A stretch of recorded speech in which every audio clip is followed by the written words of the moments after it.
Hi மக்களே, வாங்க இப்போ நம்ம மட்டன் சுக்கா செய்கிறது எப்படின்னு பார்க்கலாம். இப்போ குக்கரில் மட்டன் நல்லா கழுவி எடுத்து வச்சுருக்கேன். அது கூட இஞ்சி பூண்டு பேஸ்ட்டு, கொஞ்சம் உப்பு,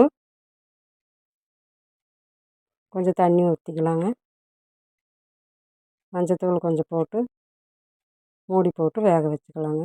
ஒரு 5-6 விசில் விட்டுக்கலாங்க. இப்போ நம்ம இந்த பட்டை வகைகள்லாம் வறுத்துக்கலாங்க. அதுக்கு குருமிளகு, சீரகம், பெருஞ்சீரகம், பட்டை, லவங்கம், வரமல்லி எல்லாம் நல்லா வறுத்துக்கலாங்க. எண்ணெயெல்லாம் ஊற்றாமல் வெறும் சட்டியில் போட்டு வறுத்து எடுத்துக்கலாம். அதை மிக்சியில் போட்டு நல்லா நைஸ் பவுடர் அரைச்சி வச்சுக்கலாங்க. அடுத்தது கடாய் வச்சு கொஞ்சம் எண்ணெய் ஊற்றி கடுகு போட்டுக்குங்க. அப்புறம் இந்த இலை போட்டுக்கோங்க, பிரிஞ்சால் இலை கொஞ்சம் ஒன்று போட்டுக்குங்க. சின்ன வெங்காயம் நறுக்கி வச்சுருக்கேங்க. சின்ன வெங்காயம், கருவேப்பிலை அதையும் போட்டு நல்லா வதக்கிக்குங்க. சின்ன வெங்காயம் போடுங்க, அப்போ தான் நல்லா டேஸ்ட்டாக இருக்கும்.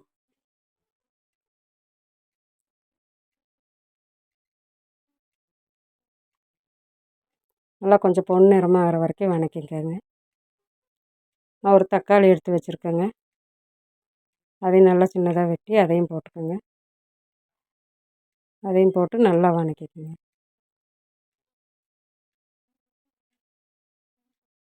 அது நல்லா வதங்கினதுக்கப்புறம் ஒரு 1½ ஸ்பூன் இஞ்சி பூண்டு பேஸ்ட்டு போட்டுக்கோங்க. நம்ம ஏற்கனவே குக்கரில் மட்டன் வேக வைக்கும்போது போட்டிருக்கோங்க. இது கூட கொஞ்சம் போட்டுட்டு மல்லித்தூள், மிளகாத்தூள், மஞ்சத்தூள் 3ம் போட்டு நல்லா பிரட்டி விட்டுக்குங்க. அடுப்பு சிம்மில் வச்சுக்கோங்க. அடுப்பு ஜாஸ்தி எரிஞ்சால் கருகிடும். சிம்மில் வச்சுட்டு நல்லா பிரட்டி விடுங்க. மட்டனை வேக வச்சதை எடுத்து வச்சுருக்கேங்க. அதை இது கூட போட்டுக்கலாம். போட்டு நல்லா பிரட்டி விட்டுருங்க. 10 நிமிஷத்தில் ரெடி ஆகிடுங்க. நம்ம மட்டன் வேகிற அளவு தான் நேரம். மட்டன் வேக வச்சு எடுத்து வச்சிட்டோம்னா சீக்கிரம் ரெடி ஆகிடும். கூட கொஞ்சமாக தண்ணி விட்டுக்கோங்க. அப்போ வெங்காயம் நல்லா வெந்து வரும். ஒரு 5 நிமிஷம் வேகட்டுங்க. இப்போ தண்ணியெல்லாம் நல்லா வற்றிருச்சு. இப்போ நம்ம அரைச்சி வச்சுருக்கிற மசாலாவை ஒரு ஸ்பூன் போட்டுக்கலாம். போட்டு அதையும் நல்லா பிரட்டி விடுங்க. நல்லா பிரட்டி விட்டுட்டு 2-3 நிமிஷம் அப்படியே இருக்கட்டுங்க. அது ஏற்கனவே நம்ம வறுத்து வச்சனால இப்போ கொஞ்சம் நேரம் வெந்ததுன்னா போதும். பச்சை வாசமெல்லாம் இருக்காது.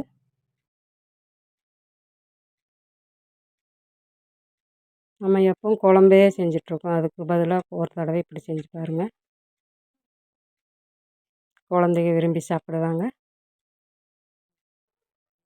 தண்ணி சுத்தமாக வற்றிருச்சுங்க. நம்ம பாத்திரத்துக்கு மாற்றிட்டு இந்த மாதிரி ஒரு முறை செஞ்சு பாருங்கள்.